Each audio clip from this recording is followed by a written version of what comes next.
When you have bars in the sky, onboard showers, and award-winning in-flight entertainment, it's no surprise that Emirates was recently named the best airline in the world. We fly you to over 140 destinations, and with partners across the globe, we connect you to another 1,700 cities across 6 continents. So when we say we're also the largest international airline, what we really mean is, if you're going there, so are we. Book now on Emirates.com. Fly Emirates. Fly better.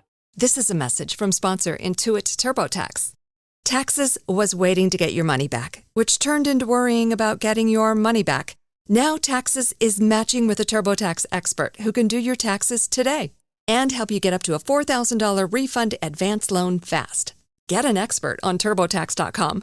Only available with TurboTax Live Full Service. Refund advance has $0 loan fees and 0% APR. Refund advance loans may be issued by First Century Bank N.A. or Web Bank. Terms apply subject to approval. Bloomberg Audio Studios. Podcasts, radio, news. This is Bloomberg Daybreak Weekend, our global look at the top stories in the coming week from our Daybreak anchors all around the world. Straight ahead on the program, a look ahead to some key inflation data in the U.S., how that may impact Fed policy. I'm Tom Busby in New York. I'm Caroline Hepker in London, where we're considering the role of the ECB in a changing Europe. I'm Doug Krisner, looking at the outlook for China's economy with those new U.S. tariffs in effect. That's all straight ahead on Bloomberg Daybreak Weekend. On Bloomberg 1130 New York, Bloomberg 99.1 Washington, D.C., Bloomberg 92.9 Boston, DAB Digital Radio London, Sirius XM 121, and around the world on BloombergRadio.com and the Bloomberg Business app.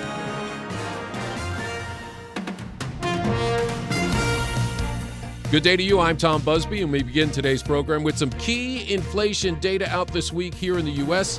CPI data for February on Wednesday, PPI for that same month on Thursday. And for more and much more, we're joined by Bloomberg's Edward Harrison, editor of the Everything Risk newsletter.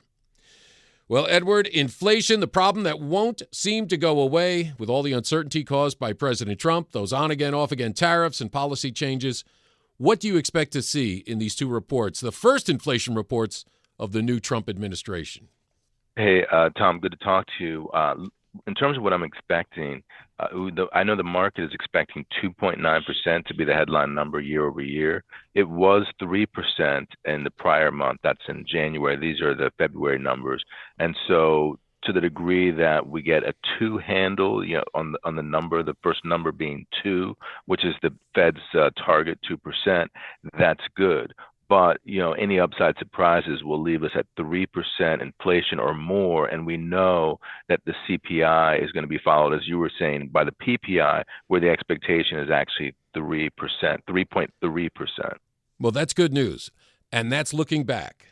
Looking ahead, do you see anything being done right now by the White House to drive consumer prices lower? Or could we be seeing, more trouble ahead?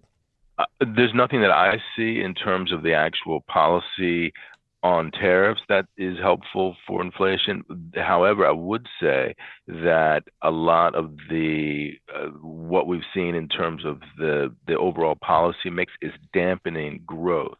And to the degree that dampening growth means that there's less demand, that could actually mean that prices fall. So, you talked about the jobs numbers that we saw last week.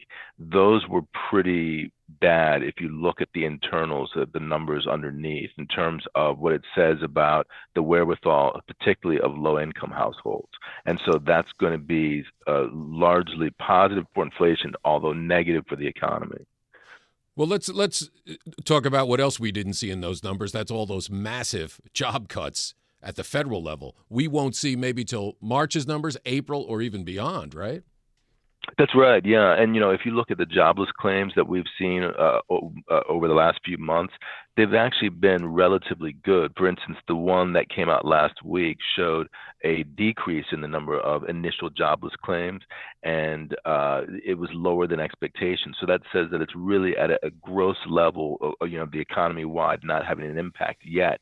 It may have an impact later, but we're not seeing that in any of the jobs numbers that we've seen so far. But even though we haven't seen it, we did see a huge spike in underemployment. That's this so-called U.S number, which takes into account, people who are who want to work but can't find full-time employment, and those who are underutilized. This underemployment number, 8.0%, is up from 7.5% the previous month, and this is the largest spike that we've seen in the last 2 to 3 years. This is the highest number since 2021. And what does it tell us looking ahead? I mean, are more people going to be fighting for fewer jobs, more qualified people? Yes, it tells us, number one, that there's a trend towards underemployment. It's been going on for 2 years now. We hit sort of a low in the beginning of 2023, and we've spiked up, this particular spike being the worst in that time period. And it also says that, in conjunction with other data that we see, that lower income households in particular are really hurting. We've seen the highest car payments, the largest number of Americans falling behind on their car payments in 3 decades. We see spiking credit card delinquencies. And in this particular report, we also saw that the number of hours worked was down, as well as the labor force participation. So all of that is, if you think of this as forward looking, it's saying that the number, which was only slightly higher in unemployment, will go even higher going forward. And that's a negative sign for the economy. Well, this is all fuel for the Fed. Again, they're battling stubbornly high inflation. We've got this mixed information coming on jobs. Is there anything you see that could make the FOMC consider a change in rates, whether up or down, or is it just hold steady? They've played their cards close to their vest recently. However, I would say that the market at a minimum has been leaning into pulling forward the rate cuts that the Fed would make. If you think about the two pushes and the pull and push of higher inflation and lower growth, the market has definitely been leaning towards the lower growth, pushing the Fed forward in terms of their rate cuts. And given the fact that growth looks to be declining, GDP now, for instance, shows a negative number for Q1, that would say that, yes, they could cut as soon as June. The market has June as the first cut, and it's looking for almost 3 cuts for the entirety of 2025. The February Consumer Price Index out this Wednesday, the Producer Price Index out on Thursday, and our thanks to Bloomberg's Edward Harrison, editor of the Everything Risk newsletter. We move now to corporate earnings from computer software giants Oracle and Adobe. Oracle earnings out on Monday, Adobe comes out on Wednesday, and for more on what to expect, we're joined by Brody Ford, Bloomberg tech reporter. Now, Brody, let's start with Oracle, a pioneer in cloud computing, using that to enhance its AI solutions to customers. What do you expect to see this week? Oracle is so interesting because, they're this pioneer in database technology that for a couple of years there was kind of written off as a bit of a software dinosaur, but they've managed to really remake themselves as a large cloud provider. I mean, the best example of that being what happened at the White House a couple of weeks ago when Trump brought Larry Ellison up on the podium and announced this giant Stargate initiative, saying that $100 billion will be spent building data centers across the country. And so investors are really curious, do we see this happening in Oracle's earnings? What are the trends in their cloud infrastructure, which is really what folks are trading on right now? There's been this whole storyline, too, of whether the cloud infrastructure providers like Microsoft are starting to pull back on building data centers. If so, that would maybe, indicate poorly for AI demand and how sustainable this boom can be. And so any commentary around the pace of building data centers and any pullback will be really important. Well, part of that Stargate project that you mentioned, I mean, that seems to be Oracle's main project in that. Main participation is building those data centers out. Is that right? Right. So with Stargate, the infrastructure, there's a lot of names involved, right? OpenAI, Oracle, SoftBank, but really who's building this stuff is Oracle, right? And so they're effectively a vendor here, and that's that, any of this spending would in theory boost Oracle's sales. Of course, you have to ask how much is this marketing? Because Oracle, the one project we know about, Oracle was already working on before this announcement. And so there's some potential that this is a rebranding of work Oracle's already doing. And if it is net new, I think we will find out, you know, with earnings. And you mentioned Microsoft, the big leaders, Microsoft's Azure, Amazon Web Services. How is Oracle competing against those giants? And is it a giant itself in all this? They have tried to brand themselves as particularly effective for AI workloads, and I think successfully so. I mean, they've really had a pretty crazy boost in sales. You got to remember that, yeah, I mean, AWS, Microsoft, to a lesser extent, Google, they are magnitudes larger than Oracle, but Oracle's growing really quickly. I mean, they really burst on the scene with being the main vendor for TikTok, which creates a ton of, computational demand and is a huge customer. And then kind of from there, they were able to land these more kind of AI native startups and they landed Uber. And so they're taken very seriously now as a contender in this cloud world, but they're still in that challenger basket. If they're able to become more of a primary vendor for OpenAI with all their massive AI workloads, I think that would be a game changer for Oracle. But it's still yet to be seen whether they can continue. I mean, they've been posting numbers like 60, 70% revenue growth in their cloud unit, which is, I mean, in this market is pretty unheard of. It's runaway success. Well, let me ask you then, besides its participation in Stargate, which, as you mentioned, may be a rebranding, some other plans, what kind of capital spending do you see in the year ahead? Where is their money going with all that revenue coming in from their cloud business? Right now, that CapEx is all about data centers, right? I mean, outside of Stargate, they're building data centers all over America and the Middle East. I mean, it's a real data center boom right now. And it's kind of like how in previous eras of the tech booms, we would watch headcount as as a kind of a leading indicator of how the business is going.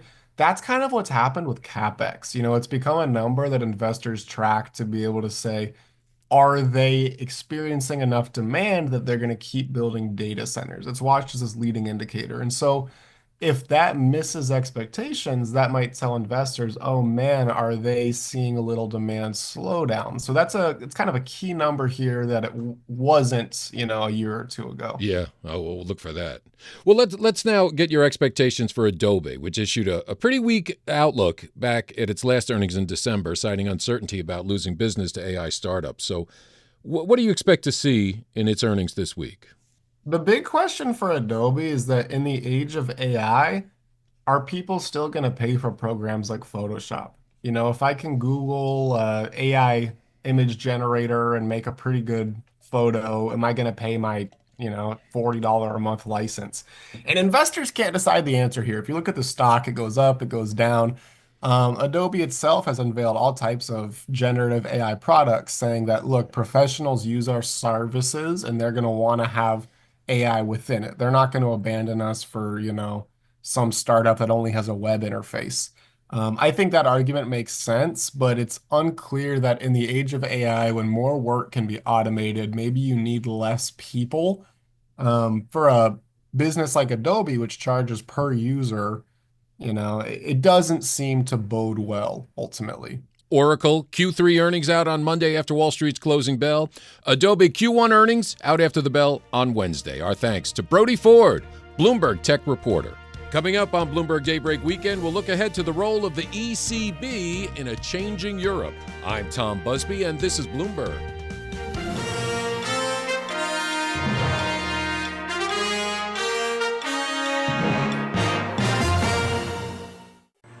When you have bars in the sky, onboard showers and award-winning in-flight entertainment, it's no surprise that Emirates was recently named the best airline in the world. We fly you to over 140 destinations, and with partners across the globe, we connect you to another 1,700 cities across 6 continents. So when we say we're also the largest international airline, what we really mean is, if you're going there, so are we. Book now on Emirates.com. Fly Emirates. Fly better. Success. It's discipline. It's teamwork. It's the drive and passion inside of us that comes before all recognition. It's the best in each of us, made better by the best in all of us. Whatever success looks like to you, Stifel is invested in yours. That's why Stifel is one of the fastest growing global wealth management firms in the country. So when you're ready to chase success, our financial advisors are ready for you. At Stifel, we invest everything into our advisors so they can invest everything into their clients.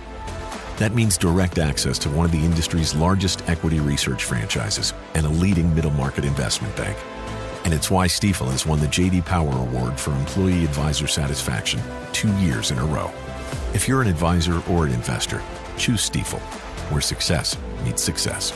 Stifel Nicholas & Company Incorporated, member SIPC and NYSE. For J.D. Power 2024 award information, visit jdpower.com/awards. Compensation provided for using, not obtaining the award. This is Bloomberg Daybreak Weekend, our global look ahead at the top stories for investors in the coming week. I'm Tom Busby in New York. Up later in our program, we'll look at whether China can maintain its growth target for 2025. But first, after a week filled with geopolitical uncertainty and potential inflation-boosting tariff announcements, European Central Bank Chief Christine Lagarde will address central bankers, financial market participants, and academics this week. How will she make sense of a changing landscape? Well, for more, let's go to London and bring in Bloomberg Daybreak Europe anchor Caroline Hepker. Tom, while Europe is reckoning with questions of defence and security and trade uncertainty, its central bank is mulling how to respond. Nearing the final leg of the interest rate cutting cycle, policymakers in Europe must now navigate internal divisions and complicated decision-making in the months ahead. At the March meeting, the group delivered a widely anticipated cut in the deposit rate to 2.5%. Now attention shifts to how the institution can support a region facing significant threats to peace and prosperity. Impetus to fill defence coffers spurred by waning US military commitments in what has been one of the most consequential changes of recent decades. Germany says that it will alter its own ironclad fiscal rules and unlock hundreds of billions of euros for rearmament. Other European leaders are turning more united in their support of Ukraine and also fast-tracking defence capabilities. It could all still come unstuck, but all told it will surely be a major focus now for the European Central Bank and its leader, Christine Lagarde. We've been speaking to Natalia Lipakina, head of EMEA equity strategy at JP Morgan, about the broader new reality now facing Europe. I think it's just uncertainty that we will have to live with. And we still don't know how big the tariffs will be. Will they be temporary or not? So there will be still this overhang risk that most likely will stay with the market for some time. And what is interesting is that there probably will be more volatility in the market, which we really haven't seen in the last couple of years. But this year shows us that there is just so much going on in the world that we will see the markets going up and down and, having this volatility in between. Some of the very big names in the US sold off a great deal yesterday, and they have done since the February highs. Is US exceptionalism at risk? That's the other kind of big thought in markets right now. I would say that there are probably cracks in that theme, but overall we do continue to think that the US will outperform Europe into the year end. We do continue to see very strong earnings growth in the US market. Call it 10-12% this year, followed by very similar growth next year. The market is getting worried about this AI trade. We think that is still a secular growth story, and there are loads of interesting, themes and companies that have been beaten up recently that are quite attractive right now. That was Natalia Lipakina, head of EMEA equity strategy at JP Morgan, speaking to us on Bloomberg Radio. So how will Christine Lagarde present the place of her institution amidst all of this uncertainty? I've been speaking to Bloomberg's ECB reporter Jana Randau about the ECB and its Watchers Conference. Who will be there and why is it so important? There is some sentiment in the market and in the ECB watchers community that quarter point interest rate cut, that was the last easy decision for the ECB for a very long time. And that has to do with the fact that the economic outlook is just so uncertain. We don't know what's going to happen to tariffs. We don't know what's going to happen to massive fiscal spending across the region. Is it going through? The plans are there now, but they have to go through parliaments. That those bonds have to be issued. Those orders for equipment have to be made, and that doesn't happen overnight. We all know how difficult it is. So. The ECB is flying blind once again, and that makes, predictions about where they're headed very, very difficult for April, but also for beyond. Tell us about the ECB and its Watchers Conference. Who will be there? Why is it important? Yeah, so the ECB Watchers Conference is this one conference a year which is hosted at the university in Frankfurt, where ECB watchers from the world of academia, economists from some of the biggest banks, but also the ECB policymakers themselves get together. To discuss whatever is happening in the world, whatever is on their mind. So it's the place to be if you are interested in the ECB next week. It's the one event that you cannot miss, maybe aside from the Sintra conference that the ECB puts on at the start of summer every year. And for a few years now, the president, Lagarde, has showed up there as the keynote speaker, usually delivering a very meaty, heavy policy speech outlining the challenges, discussing the challenges, and outlining her vision of what policy should do over the next couple of months. Now, I've tried to find out what she might be talking about next week, and I have gloriously failed because the ECB has kept very tight-lipped about even the topic of her comments. So I'm fully expecting her to be very authoritative, very clear in her analysis. But what she is actually going to be talking about, it's going to be a secret for a while longer. That's fascinating. It is such an uncertain time for Europe, for the region. It will be very interesting to see how Christine Lagarde maybe tackles that.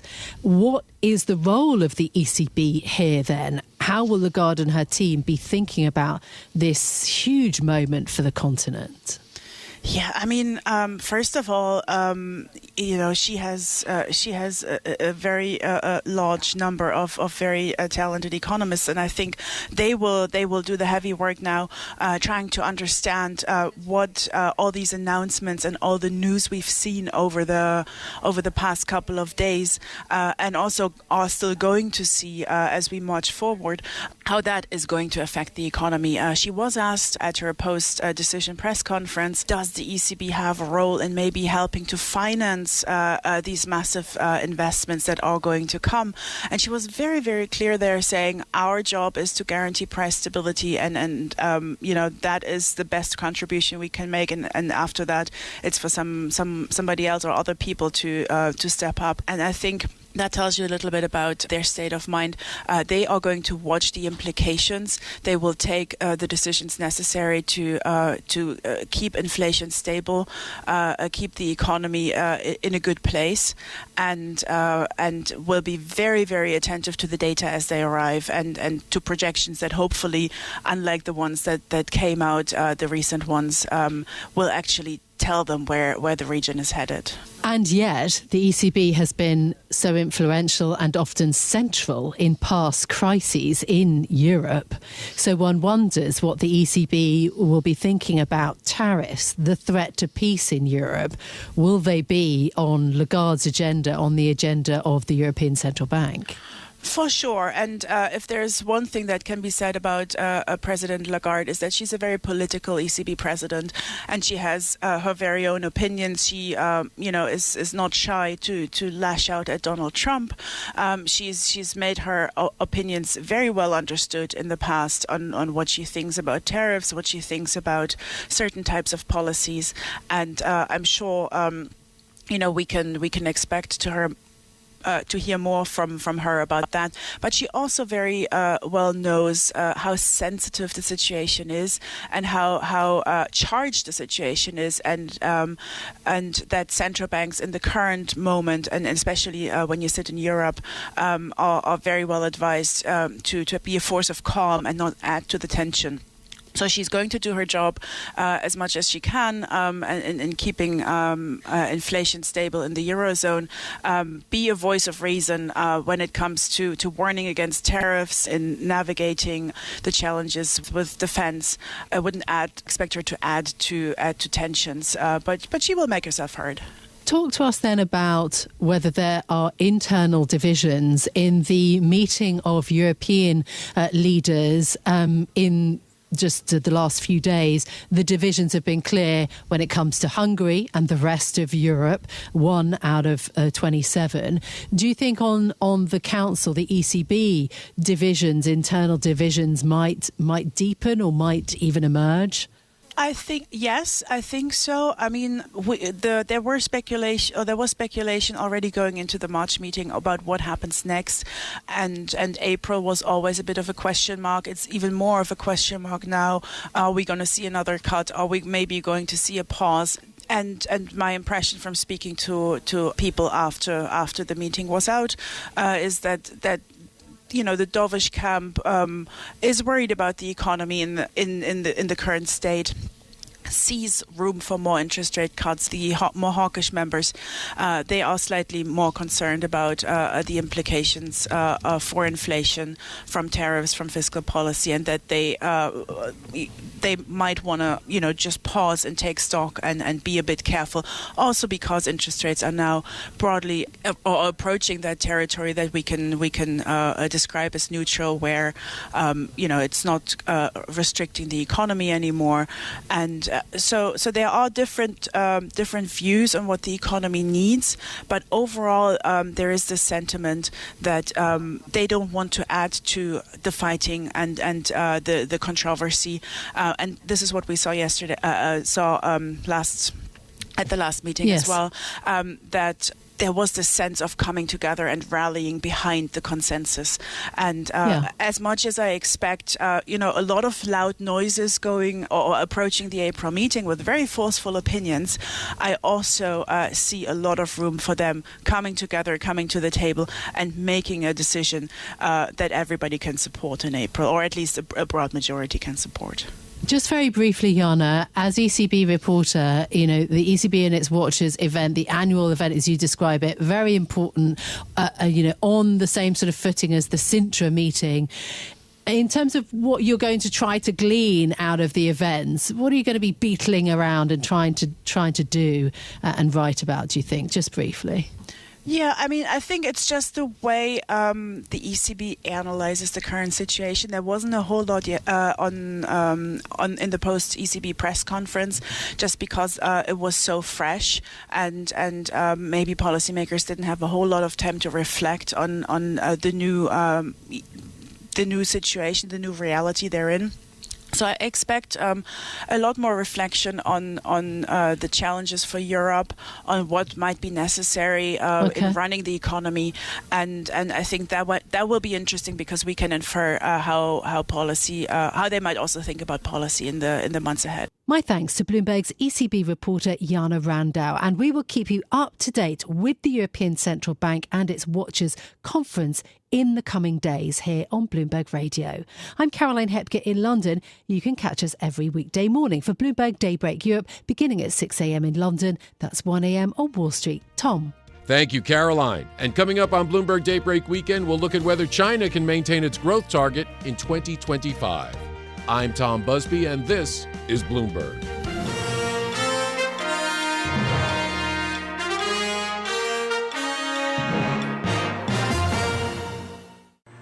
When you have bars in the sky, onboard showers, and award-winning in-flight entertainment, it's no surprise that Emirates was recently named the best airline in the world. We fly you to over 140 destinations, and with partners across the globe, we connect you to another 1,700 cities across 6 continents. So when we say we're also the largest international airline, what we really mean is, if you're going there, so are we. Book now on Emirates.com. Fly Emirates. Fly better.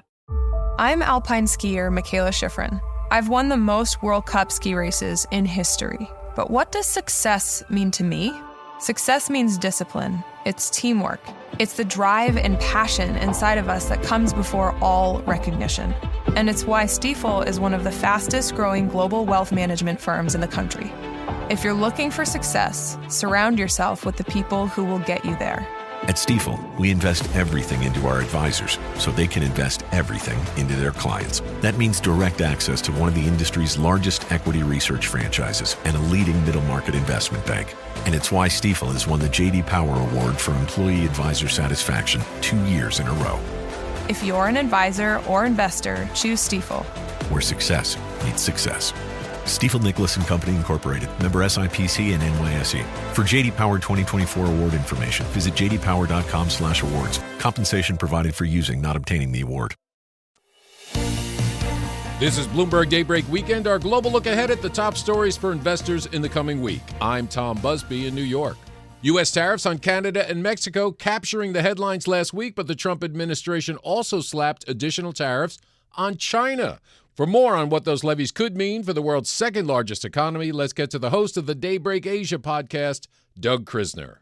Tom, in the last week, Chinese leadership set an ambitious goal for economic growth at around 5% for 2025. You know, this marks the third straight year that China has maintained that growth target.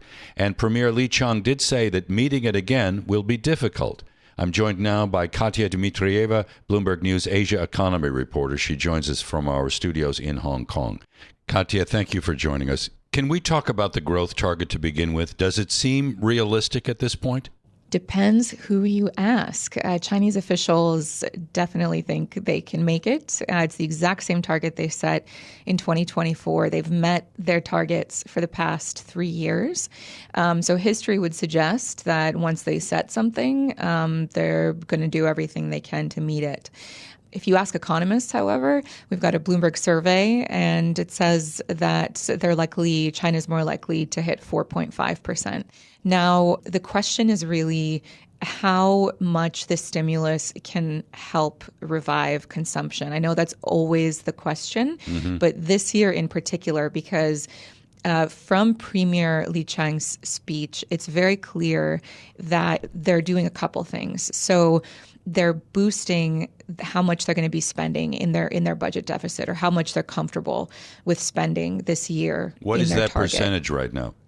So they've got a fiscal deficit target of 4%, which means that they're going to be spending a lot more on a number of programs. We only know kind of a handful of what those will be. They're raising the pension payout levels. There's a public subsidy for medical insurance that they're going to be boosting.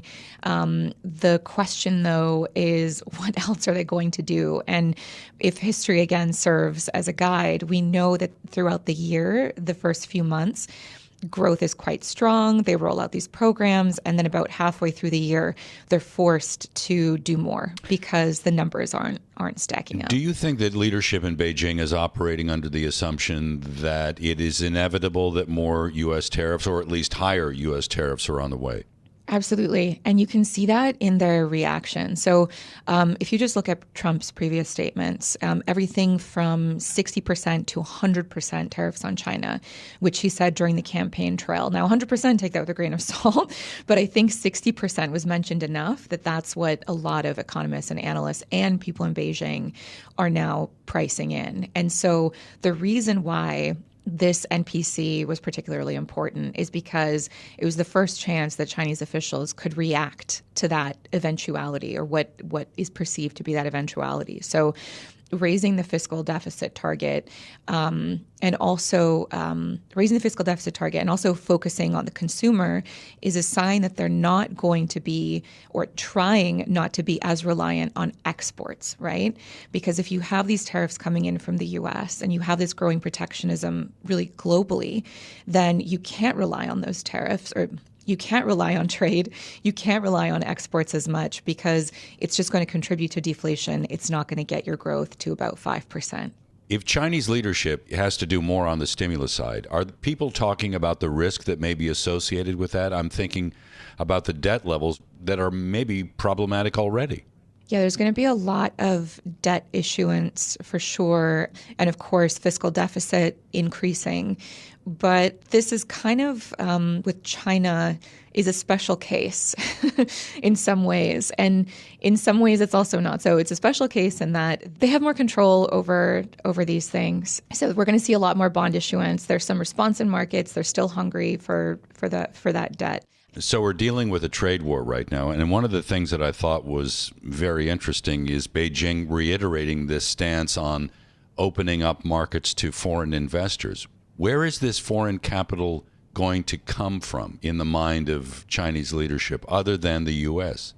They're hoping it'll come from all over the U.S., maybe Europe, but Southeast Asia and Asia in particular. You've seen since 2018 really solidifying of trade and foreign direct investment ties between China and Asia, especially as companies kind of pulled back from the States and Europe, and there were a lot more restrictions in those regions and kind of the Western world. So there is a sense that Asia could contribute a lot more. You know, think of India, think of even South Korea, and a lot of the Southeast Asian economies that are growing at a much faster clip and sort of minting new companies and millionaires and billionaires every day. So I think the thinking is that the investment will come from there. However, it'll be a pretty tall order to get foreign investment to come back. There's still a lot of questions about the property sector bottoming out. In fact, if you speak to any investor, they will flag that particular issue. In fact, the data shows the opposite, that domestic investors are taking their money out of China at a much faster clip, and money is going into China at a much slower rate. So it's not looking optimistic for that. I think we're going to get figures in the week ahead on foreign direct investment for China. But what are some of the important data points that you are looking at in the coming days? I know over the weekend we'll have some inflation numbers, also new loans data. But is there anything in particular that you think can shed a light on the vibrancy or the lack of vibrancy in the Chinese economy? I think three things. There's three indicators that I always watch when it comes to China. There's the CPI and PPI, which I'm wrapping into one as inflation. There's housing, and in particular, home sales, home prices for some of the biggest cities. So we get the inflation data this week. We get new home prices, used home prices in a couple of weeks. And then I would say the third thing is retail spending. So talk to me about the behavior of the Chinese consumer. Do we know anything about how well retail spending has been performing? It has been very weak. In fact, the last few months in particular have been surprisingly weak, given that the start of the year we had a major holiday. We thought spending was going to lift as a result of that. But actually, to end the year, there was this unexpected slowdown and sort of starting the year as well. I mean, in general, the issue is that there's still a two-speed economy, right? You have industrial production that's picking up. You have retail sales and consumption that's flatlining, and growth is just nowhere near where it should be to support economic growth, and certainly nowhere near where it needs to be to support 5% growth, especially if you're going to be relying on the consumer specifically. Katya, thank you so much for joining us. Katya Dmitrieva, Bloomberg News Asia economy reporter, joining us. For more on the outlook for China's economy, we turn to Shahzad Kazi. He is the chief operating officer, also managing director at China Beige Book International. Shahzad, it's always a pleasure. China Beige Book International has just released its report for the month of February. Can you help me understand what you guys have discovered? Yeah, last week's China Beige Book economic release showed that the economy continues to improve in 2025. It's the second straight month, at least, where we've seen growth accelerate. And this time around, you had the industrial sector doing quite well. However, the one thing that stood out in the report that we talk about is that consumption took a back seat. What do you think is going on there that is holding consumption back beyond just negative sentiment? Well, what happened was that in the lead up to the Lunar New Year, you saw the travel sector do good, restaurants do good, people are going out there and buying things. So the retailing segment was doing well also. But there was a pare back from that speed or that intensity. And I think what this comes down to is the fact that you don't have right now any type of sustained consumer or household focused stimulus in China. One of the things that we talk a lot about in terms of consumer confidence in China, that it's very much linked to the property market. And we know that home prices are still struggling, right? Is that sharing a big part of the blame here?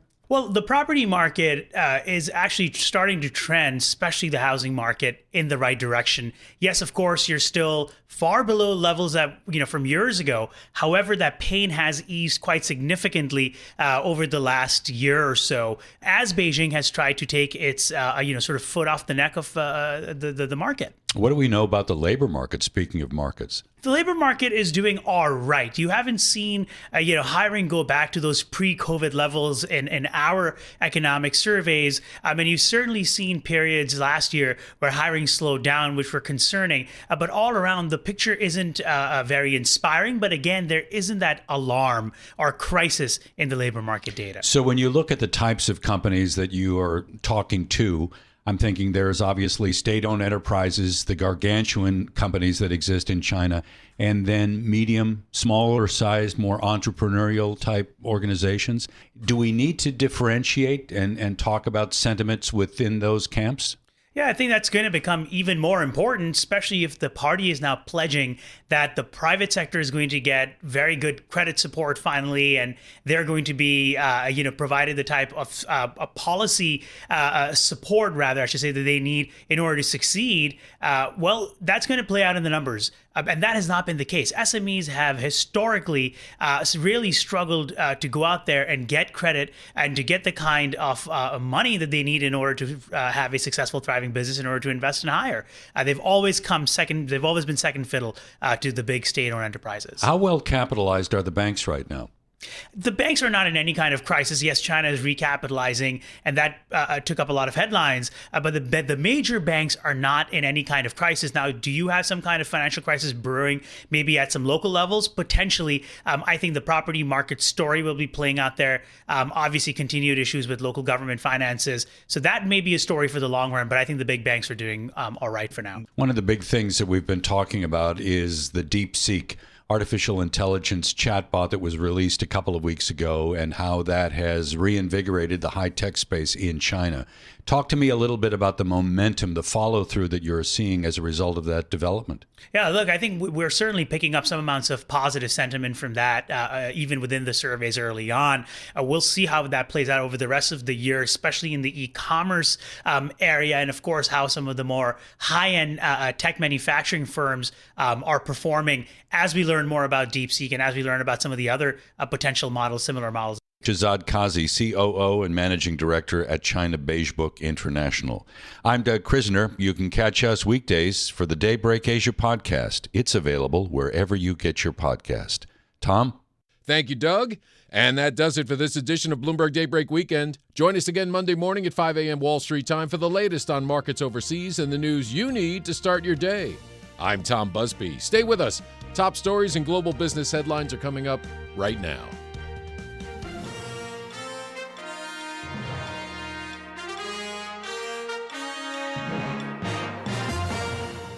This podcast is sponsored by Talkspace. You know when you're really stressed or not feeling so great about your life or about yourself? Talking to someone who understands can really help. But who is that person? How do you find them? Where do you even start? Talkspace. Talkspace makes it easy to get the support you need. With Talkspace, you can go online, answer a few questions about your preferences, and be matched with a therapist. And because you'll meet your therapist online, you don't have to take time off work or arrange childcare. You'll meet on your schedule, wherever you feel most at ease. If you're depressed, stressed, struggling with a relationship, or if you want some counseling for you and your partner, or just need a little extra one-on-one support, Talkspace is here for you.